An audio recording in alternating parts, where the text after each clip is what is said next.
ndugu yako yoyote ule ushakatumia dawa nyingi na kashindwa kupona, umeshampeleka sehemu nyingi ameshindwa kupona, sasa chukua ili jiti la muogo likate vipande 7 kama hili. Kata vipande vyako vidogo vidogo viwe 7, tia na chumvi ya mawe umo, tia na vipande vya ndimu 7, katakata vipande vya ndimu viwe 7, tia chumvi ya mawe, tia na hivi hapa vipande 7.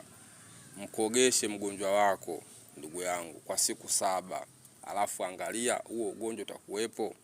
Na kama hiyo mitaa yenu ama kijiji chenu kina uchawi, kata kipande cha muogo uwe unatembea nacho, ama kata vipande 5 vya muogo weka kwenye kona ya nyumba yako, kingine ning'iniza mlangoni.